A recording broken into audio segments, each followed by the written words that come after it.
Hello, it's Gina here from Blackfish Arts Tasmania. Thanks for joining me again. So, unfortunately, I did two separate videos on this book explaining the first two processes I went through to get to these stages. So what I'm going to do is, it's stripped, I've got all the imagery, but it's stripped all the voice, the audio, and I don't know how to put a voiceover on it. This is all very new to me, as you can see from the videos I've been putting out, but I am learning as I go along and enjoying very much. So this book has come about from some prints I printed of mud patterns on my studio floor after the studio was flooded last year. So October last year, we'll see what happens this year. We'd only been here for 3 months and my studio floor flooded. Nothing moved, so not a great amount of water came in, but just enough sludge on the bottom to be very disappointing when I came down in the morning. However, on day one I didn't have the heart, but once I started seeing all these beautiful patterns made in the mud, I took photos all day, and as it dried it changed colour, the patterns changed. This is actually, fortuitous, this is actually the paw prints of my cat George going through the mud while it was still pretty damp. But look how beautiful, and this light here is the reflections of the skylights above, reflecting on the wet mud. So you can see the different patterns, these beautiful circles. They come about from the concrete floor has got imperfections in it when it was created, so we didn't do it. We came to this place and found the beautiful studio, big shed, but the concrete floor had these imperfections which creates this beautiful patterning. As the mud settled, as I said, it wasn't very deep, so it settled across the whole floor and then worked its way around each imperfection, creating this beautiful patterning. They're all so different. This may have been once we started late in the day hosing down, so you can see how it's pushed the mud along. So I printed out, look how lovely that is. So again, the skylights reflected in the mud patterns. So I took so many photos, at least 500, and I printed out this stack of photos. I printed them out on an A4 sheet, and then on an A3 sheet, and then chopped it in half and joined them all together. And I've joined them with linen tape on the back. Look, so linen tape has joined each section of the book. And these linear marks on the back represent the worm that's created some of the patterning. I might have a picture of the worm, probably not in the book, but the worm patterns are like this, and like this. A worm did that all through the floor. So I've titled this book, I Followed a Worm for a Day.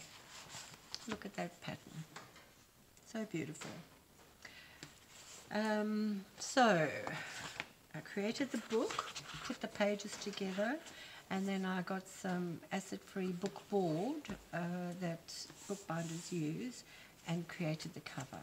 I've actually just glued one of the pages on each end to the inside of the cover, and then put a sheet on top as well, on both back and front. Then from there, so I forget how many pages there are there, but there's a lot, as you can see.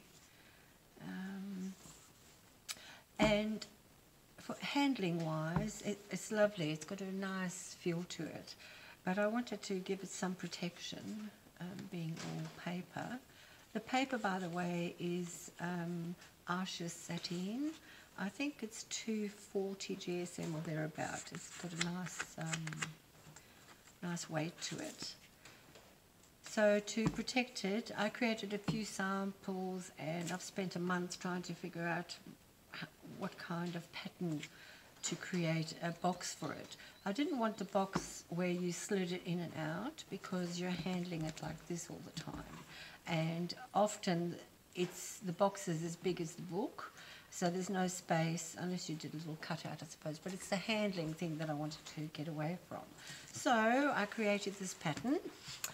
Here it is, the pattern. Once I figured out, there were a few wraps I went through and a few trial and error before I settled on this pattern. And the wraps are more for soft material like cloth, which I didn't want. I wanted actual something to help protect top, bottoms and sides. So I created this pattern. So you can see I've got the front of the book, the back, the top, and all the little tabs, which are the sides of the book. So I would measure top and bottom to find the dimension here, and then I'd measure those edges to get the sides. And then I figured out if I put it on the box, obviously it's a box that opens completely up. So if I put it on the box with the back, this has got the side, front cover will go like that. Now to protect the edges, I've actually created this one which goes first over the top. It's got front side, top, back side. So that folds right over the book like that. And then you've got the top of it. So we've got a nice range of protection and a fancy kind of unveiling when it comes to the time. I do still need to figure out how to weight this or create a button or something that'll tie it down, but I'm not at that stage yet. We can talk about that later. So having done the pattern for it, I then went on to measure each one. You measure against the book, you come back to the pattern, and you create this. What I first did was grab some watercolor paper, and I've dunked it in coffee to emulate some of the mud. I didn't want to keep going with all the imagery. There's just so much imagery, so I'm trying to simplify the outside, make it a surprise when you open the booklet up. So I've measured each top, bottom, back, and so on, and cut them to size. So the sheet itself was cut in one, and then each top, bottom, front is glued down on top of it, making sure before I put the sides on that they had a gap between them so that it will fold nicely without crunching. Now I learned that by trial and error. I didn't do a mock-up. I do the sampling, but I don't go into the mock-up. I actually had to cut this a few times. So what I learned was, in the first stage, I'd put these two too close together, and when I went to turn the corner with it, it split, which is why we now have a little tab over this one. It's the two end ones mainly that split, so they've got the little tabs. Now, it's just given it a nice element, another element, which works well. And of course it's sturdy now where the fold is, which was the whole problem point. I always find that often you come to a stage where it's better than you thought before you could even think of, because of problem solving. So I do like these additional elements now. So the actual box itself, we got it on the back here, and we established that this top one goes over first. There, so that sits nicely there, and this one over there, and it's sitting nicely like a box. So I'm still needing to work out how to close the flap part. The only thing currently that comes to mind is a magnet, but I don't actually like that idea. So I might work on some kind of tie. I don't know yet. I shall be thinking on that one. But I did want to make sure that I put a title on it, and I'm still playing with this idea too. So I wrote on there, I followed a worm, and as you turn the corner, for a day. So this isn't working very well as far as where they are located, the words. So this is a trial, and this will go around, and maybe instead of going around, this one can be the tie. There you go. There's an idea, and I like that idea. We'll see how I go with that. And the other side can be stabilized, as in glued down. It can be glued down all the way here and here, because the box is opening this way, so that'll open with it. But this one needs to be loose to tie down somewhere. Okay. So I've got a little bit further in that idea because I've been talking to you about it. So thinking through the ideas as I'm talking, I quite like that idea. So we'll see how we go in the next video.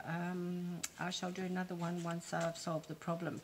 I don't do too much of the problem solving in front of you because it takes me ages, and often I have to cut and recut and come back, and one day I might find out how to do the time-lapse videoing, and then I might be able to rush through all the problems that I come up with, and you can see the struggle. Thanks for watching. It's Gina from Blackfish Arts Tasmania, and if you feel like it, do subscribe, like, and head over to my blog. It's called blackfishartstasmania.com.au. So I'm blogging every now and again about my art and lifestyle. We've just moved to the country in Tasmania, and I'm learning and discovering all sorts of things. Okay, thanks for watching. Bye.